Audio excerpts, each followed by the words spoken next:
Hey, what's up guys? Welcome back to the Division video. What I've got today is more information on the Division 2. Today I wanted to do a synopsis video, pretty much sit down with you guys and go over all the different information we did receive over the weekend and over the past couple of days. This information, in my opinion, is pretty much the most eye-catching and kind of important for the Division 2. There has been more info out there that's not really that important, at least in my opinion. If you guys want to talk about it in the comments, feel free to do that. But in this video, I'm going to go over the three most kind of important pieces we did get for the past couple days and kind of have a discussion about this. Let me know what you think about these topics and I guess these changes that are coming to the Division 2. So as I said, let me know that in the comment section below. But besides that, let's get right into this video. Alright, so the first thing I do want to talk about is actually the VoIP. Now, if you guys don't know what this is pretty much a proximity chat in the Division 2. Pretty much you being able to talk to someone else in the Dark Zone, and as you guys know, the Division 1 has this. If you are in the Dark Zone and you have your pretty much settings open or enabled that you can talk to other players in the Dark Zone, you are able to do that. No matter if you're rogue, if you're not a rogue, if you're just chilling, you can run up to someone, talk to them, they could hear you and you could hear them. Well, in the Division 2, there has been a lot of confusion with the VoIP, and a lot of people think that this is disabled. Well, the news is it's not. It is disabled in a kind of different fashion, I guess you could say.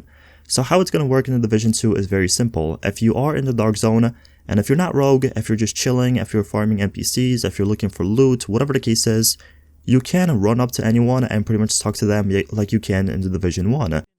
As long as you have your in-game chat mic plugged in and the other person as well, you guys can communicate. Now, whenever you go rogue, or the other person goes rogue, or your team goes rogue, or the other team goes rogue, you are no longer be able to pretty much hear each other and communicate. And this is another kind of strategy they are implementing in the Division 2, that if you are rogue, you are more kind of isolated and you won't be able to hear anyone except the people in your group that are rogue. So it doesn't matter if you are friends, if you're not friends, as long as you are in the group, the only people you can hear and pretty much communicate with is in that group of rogues.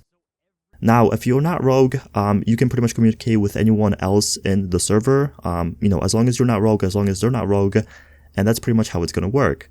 It's very simple. I know a lot of people have been kind of confused about this, and they think the VoIP is just disabled permanently. It's not. This is pretty much how it's going to work in the Division 2, and personally, I like this, but I do wish there was an option where you could enable and disable that. So yes, if you want to go rogue and if you want to only communicate with your teammates or your friends or just random people in your group, you can turn that on and not be able to communicate with anyone else, hear them or anything like that in the game.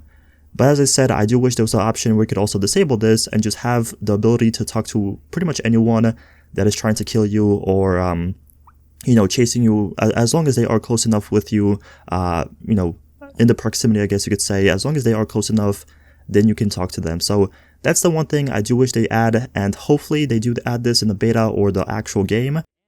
But as of right now, this is how VoIP works in the Division 2.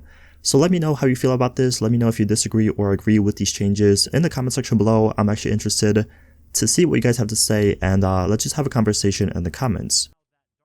The next thing I do want to talk about is actually a photo mode in the Division 2. So yes, you guys heard that correctly. We are actually getting a photo mode, and this is really, really important if you are one of those people that just likes taking screenshots and, just seeing how beautiful the game is and how well it's made graphics-wise. If you are one of those people that just likes taking those, those screenshots, those high-quality screenshots, or if you are a YouTuber or just a content creator, this is going to be much easier for thumbnails and just having, I guess, pictures of the game in general. Now, we know this by this information, and I'm pretty sure Game Informer leaked this. I am not 100% sure on this, but I do think it was from there. I actually seen a Reddit post, and pretty much this is the screenshot that a lot of people, pretty much obtained, and we can tell a photo mode is coming. So what it says, first of all, on the left side is use photo mode to capture an image and save it to your system storage. Toggle between compose and modify to prepare your image. Now on the right side says use compose to rotate, offset, tilt, and zoom the camera for the perfect shot. The camera can only move within a limited range of the agent. So this is pretty much the confirmed information we have of the photo mode in the Division 2. I personally like this. As you guys know, getting thumbnails if you are a content creator can be a struggle sometimes, and either A, you have to look on Google, or just B, you have to go through the gameplay that you're actually posting, screenshot something, and then just make it a thumbnail like that. But with this, you have a better option of making high quality thumbnails, high quality kind of images. And if you are, as I said, one of those people that just likes collecting images of the game, I know on Twitter and Reddit there has been a lot of people who have a lot of screenshots of the Division 1 pretty much saved on their console and just pretty much collect, images of different scenarios and stuff like that. So this is really cool. I personally like this. I support this 100%.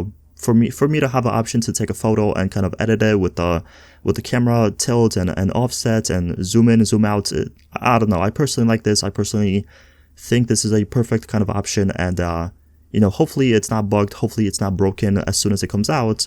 So again, I'm really happy about this, and again, let me know what you think about this in the comment section below. The final thing I do want to talk about is actually survival in the Division 2. Now this is something a lot of people have been requesting and wanting to be kind of included in the Division 2. Personally, I am not the biggest fan of survival. I just get bored of it really quickly.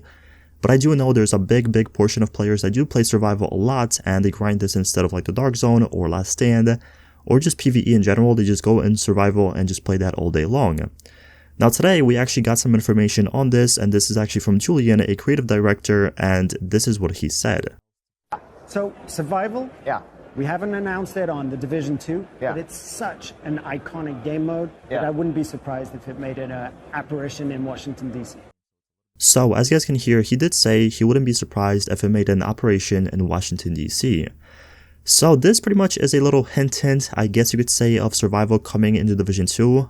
Again, not confirmed, not official, nothing like that.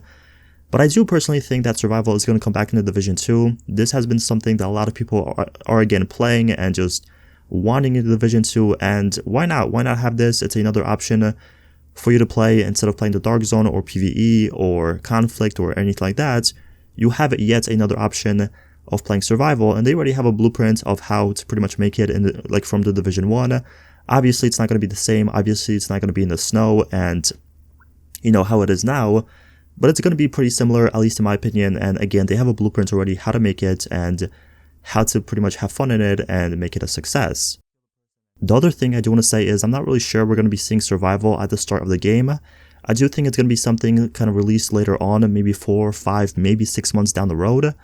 But as of right now, I do think we have enough content at start. We're already getting the Dark Zones, we're already getting the story mode, PvE campaign, we're also getting conflicts, and the raids, which we really don't know that much information on. So, I don't know, I think at start we have enough content. I don't think they want to overwhelm us and, put out everything they've been working on at start.